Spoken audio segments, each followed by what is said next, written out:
अस्सलामुअलैकुम वरहमतुल्लाहि वबरकातुहू। गाइस, अगर आपको बर्ड्स के काम में इंटरेस्ट है या आप बर्ड्स का काम करना चाहते हैं या बहुत से बर्ड्स के बारे में इंफॉर्मेशन चाहते हैं तो हमारे चैनल को ज़रूर सब्सक्राइब करें। हमारा चैनल आपको अस्सलामुअलैकुम वरहमतुल्लाहि वबरकातुहू। गाइस, आज बात करेंगे एक्सपोर्ट के हवाले से। क्या वाकई बर्ड्स एक्सपोर्ट होना शुरू हो गया है? क्या एक्सपोर्ट होने से हमारे बर्ड्स के रेट वापस इंक्रीज़ होंगे या फिर हमें कहीं फिर से समझ गए ना, बनाया तो नहीं जा रहा? नहीं गाइस, ये सच नहीं है। एक्सपोर्ट जो है वाकई में होना शुरू हो चुकी है। बर्ड जो है बाहर जा रहा है।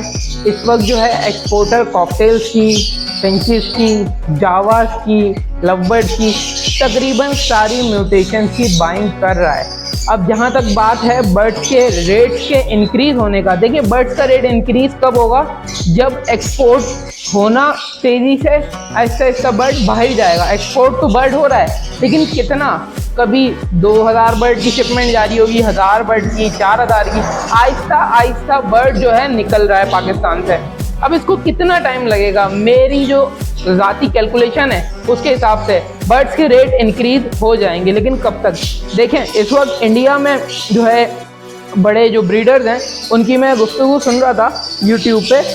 अगर मैं आपको बता भी देता हूँ, चैनल का नाम मुझे याद नहीं है, आसिम पठान नाम करके कुछ है, तो उनकी मैं बात सुन रहा था। तो वो भी तकरीबन कोई 2.5-3 लाख का चैनल है। तो उन्होंने जो इंडिया में सर्वे करवाया है ना अपने थ्रू, तो उनके मुताबिक बर्ड्स के रेट वहाँ पे भी बहुत डाउनफॉल आया है। और इसमें जो इंक्रीज़ का जो कॉन्सेप्ट है ना, इंक्रीज़ कब होंगे रेट, वो होंगे गाइस 2025 के एंड में, जहाँ तक हमारा अपना आइडिया है।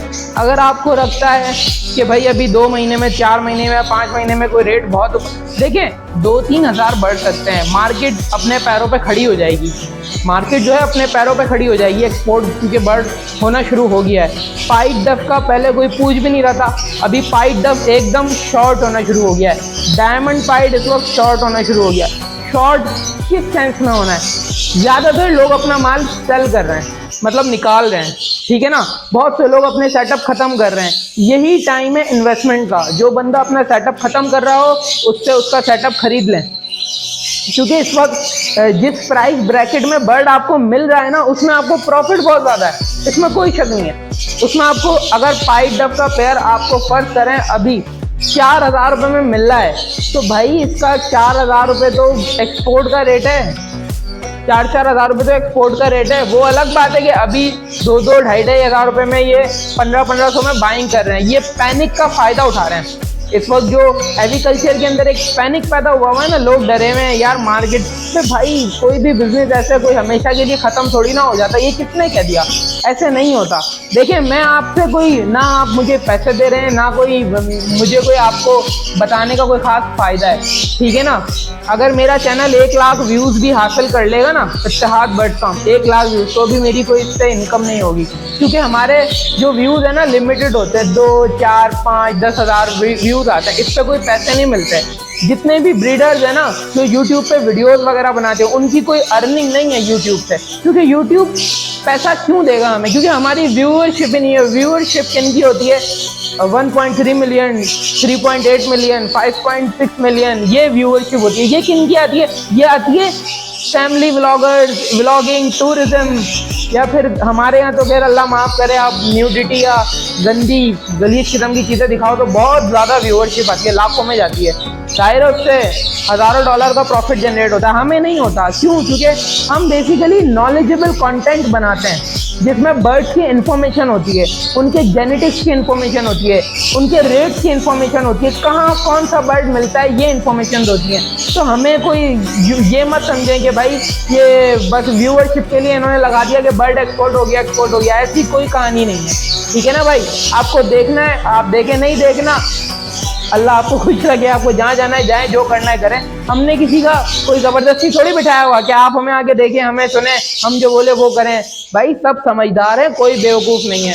अगर मैं किसी को बोलूँगा कुएं में कूद जा, कोई नहीं कूदेगा। लोग अपने लालच की वजह से नुकसान खाते हैं। अगर आप लिमिटेड इन्वेस्ट करते समझदार लोगों की तरह, जो कि मैं नहीं हूँ जी, मैंने बहुत बड़ी इन्वेस्टमेंट करी थी और डुबाई है, बहुत ठीक ठाक डुबाई है। ये समझने कि नवीद शेख जो बात बताता है ना अपनी वीडियो में कि मैंने अपनी माँ के कंगन बेचे और मुझे इतने 25 तकरीबन जो है ना लैक्स का प्रॉफिट हुआ, वो मेरे साथ सेम सिचुएशन मेरे साथ यही हुई है और 100% सेम हुई है, इसमें कोई शक नहीं है। नुकसान मुझे बहुत बड़े लेवल पे हुआ है, बहुत बड़े लेवल पे, मैं बता भी नहीं सकता। लेकिन मुझे ये यकीन है जिस अल्लाह ने जिसको फ़ायदा देना होता है ना, उसको नुकसान ज़रूर पहुँचाता है। तो मुझे बहुत बड़ा नुकसान हुआ है, लेकिन हार नहीं मानी मैंने बर्ड्स बहुत ज़्यादा कम किए हैं, लव बर्ड खास तौर पे, क्योंकि मैं दाने का खर्चा नहीं उठा पा रहा था। 20-20 हज़ार रुपये तक बर्ड को खिलाना बहुत मुश्किल है, ठीक है ना। तो मैंने बर्ड को कम किया, अपना स्टॉक क्रिमिनो डेकिनो पे शिफ्ट किया, कुछ 2-3 पेयर पेलफेलोस के लगाए। बाकी मेरी इन्वेस्टमेंट आपको पता है, यहाँ मेरे पास पाइट डफ का सेटअप है, मैं आपको दिखा देता हूँ, बोले आए, ये देखिए यहाँ पे मेरा ये पूरा जो है ना पाइट डफ का सेटअप है, ये देखिए, ये मेरा पाइट डफ का सेटअप है, ये देखिए, और अच्छा खासा सेटअप है, छोटा सेटअप नहीं है मेरे पास। यहाँ पे इस वक्त तकरीबन कोई पीसेस के हिसाब से देखा जाए ना तो 25 के करीब 25 पीसेस रेड पाइट ब्लू पाइट के मेरे पास तकरीबन होंगे। ये देखिए, ये मेरा पाइट डफ का अच्छा खासा बड़ा सेटअप है, ठीक है ना।